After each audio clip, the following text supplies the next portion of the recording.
Hey Mavens, I'm so excited to welcome you back to the Menopause Mavens community, where I will be your guide to your menopausal journey by focusing on gut health and body-mind stress management. So this month I'm going to talk more about intermittent fasting and how it helps with your gut health and also as a method of weight loss. We've talked a little bit about it in the past, but I'm going to go more in depth this month and teach you how to incorporate it into your life. So what exactly is intermittent fasting or IF? It's the practice of limiting your window of eating time. And the good news is that most of these hours are when you're sleeping. So it isn't really about so much what you eat, although we'll talk about that as well because that is important, but when you eat. So I'm going to go back to the hunter-gatherers to explain why this is so beneficial to us. So to gain some insight onto why IF is more natural state for us to be in. So when we had to hunt and gather for our food, there wasn't that constant source of food stored in a refrigerator or door dashed whenever we got the urge to eat or snack. Our bodies aren't designed really to be in a constant fed state. So when food wasn't readily available, then we had a backup plan. Our bodies are very efficient where we could burn the extra stored fat for energy. This is why we store fat in case there's we have either feast or famine. Our bodies are very efficient at doing this for this reason, because there wasn't food always readily available, right? So fast forward to the age of fast food restaurants and 24-hour convenience stores, not to mention all the processed foods that really are designed to hijack your endocrine system. We have a constant flow of sugar in our blood and insulin trying to keep up with the constant onslaught of food and snacking and processed foods. So when you practice intermittent fasting, you give your body and your digestion and your endocrine system a much needed break. IF has also been shown to benefit your gut microbiome, and I'll talk about that more in a few minutes. So what are the health benefits of intermittent fasting? Okay, first of all, you're going to just naturally have a lower calorie intake.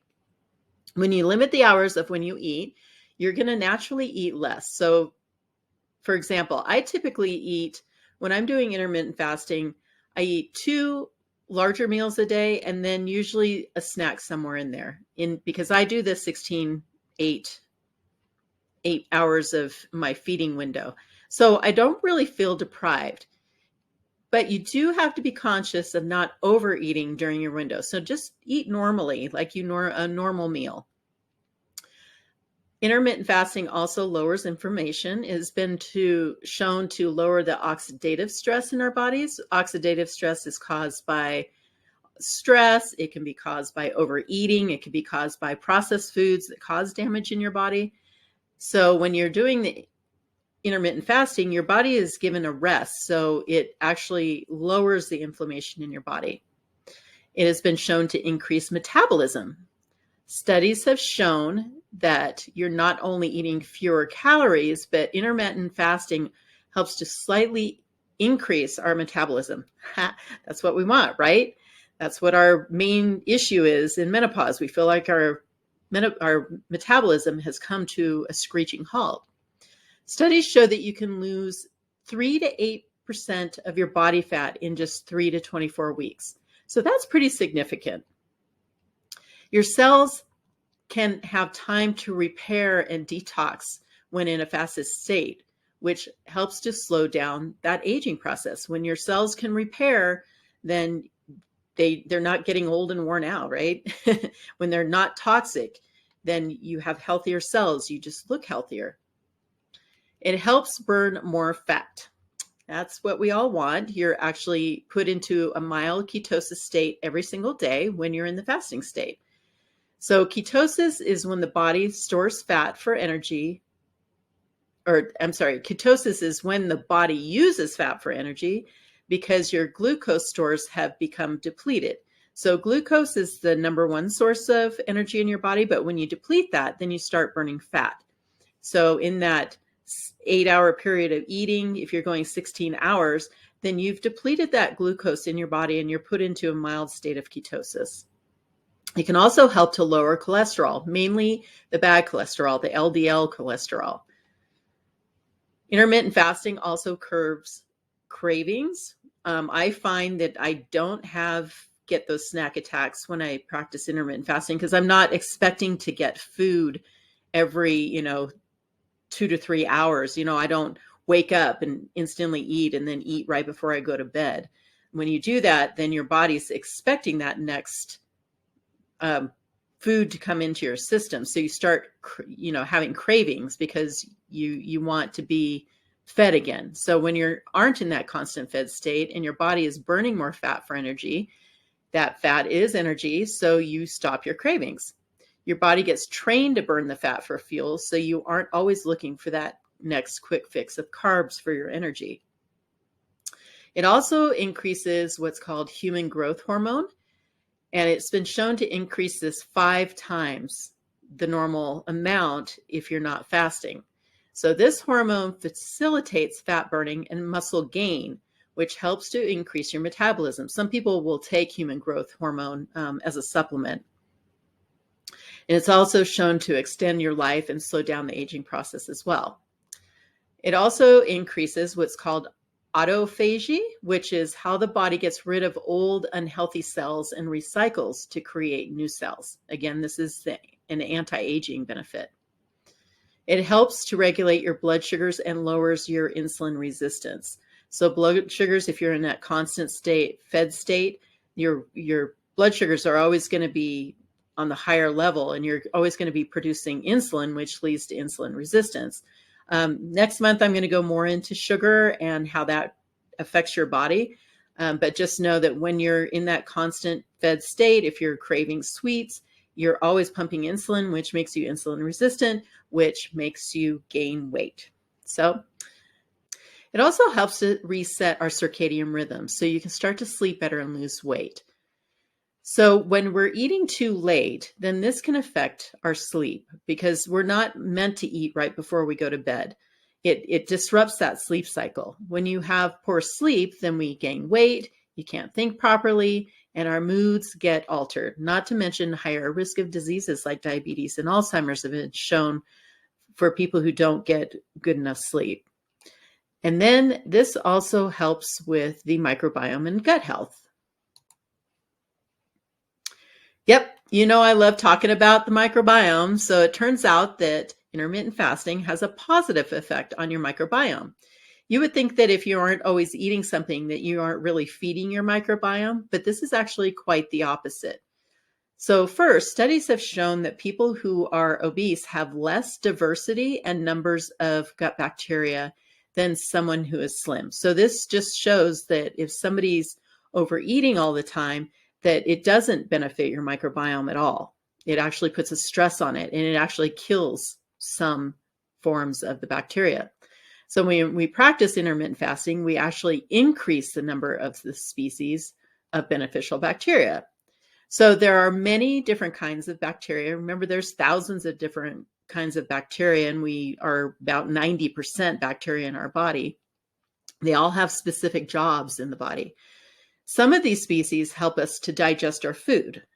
Another species helps us to what is called a secondary digestion, and this is where the bacteria feed on the metabolic byproducts of digestion. So it's like a street sweeper. If you're always in a fed state, then these poor little guys don't have a job to do because you don't ever get to the stage where they can do their job. So those specific types of bacteria start to die off, and that's what also increases our weight. So if you don't have that good balance of bacteria, then we tend to gain weight. So intermittent fasting has been shown to enhance the diversity and the numbers of bacteria.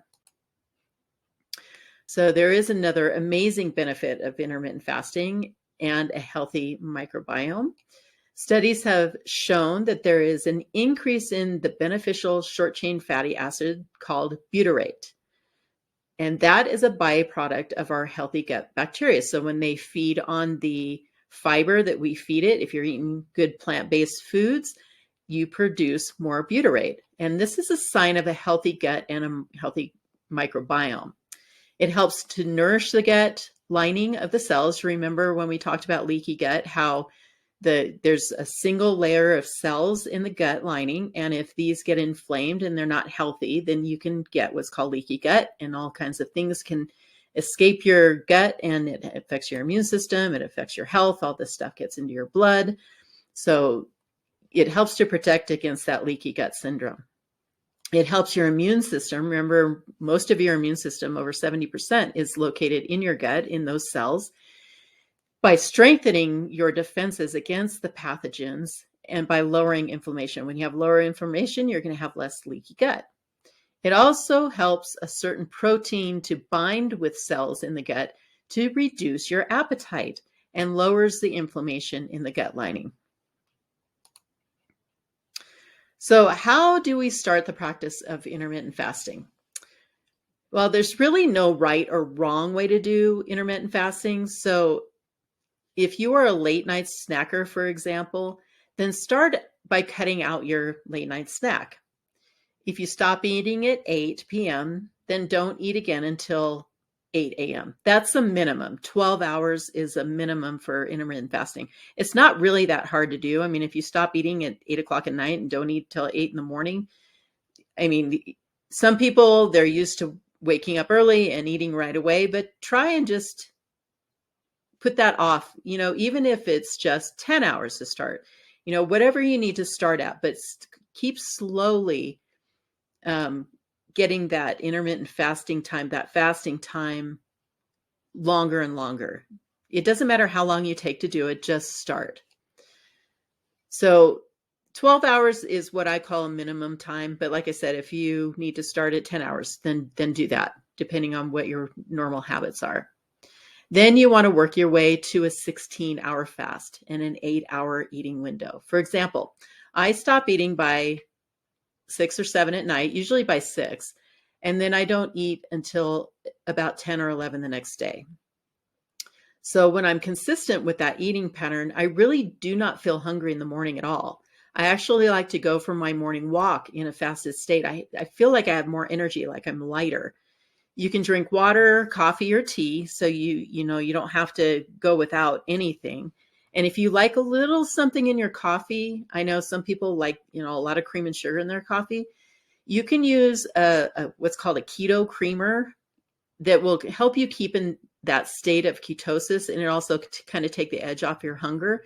So if you need, go ahead and add like a keto creamer. You can get these at pretty much any store. And that will keep you in that ketosis state so that you won't ruin that fasting state. So that's pretty much it for intermittent fasting. I kind of wanted to give you a little deeper dive into why it's beneficial to do the intermittent fasting. For me, I've done other things in the past, like low carb. I used to coach a program called Ideal Protein, and I lost weight on that before. But really in this stage in my life, as I'm 4 years post-menopausal, it really does do the trick when I feel like I need to just kind of give my body a rest and, maybe lose a few pounds. Intermittent fasting really is my go-to because it really does work. And I know people say, oh, but breakfast is the most important meal of the day. Yes, it is. But breakfast, break fast. It doesn't matter if you eat that at 6 in the morning or 10 or 11 in the morning. But when you do go to eat, make sure that you're getting a good quality protein, a healthy fat, and some plant-based, some kind of healthy carbohydrate. Next month, I'm going to go more deep into sugar and how to manage all that, because I know we all have those cravings. We get low energy and have cravings. So we're going to go more into that in next month's workshop. So for this month, go ahead and start practicing intermittent fasting. If you have to start with 12 and 12, then that's great. Just keep expanding that. So that's pretty much all you need to focus on.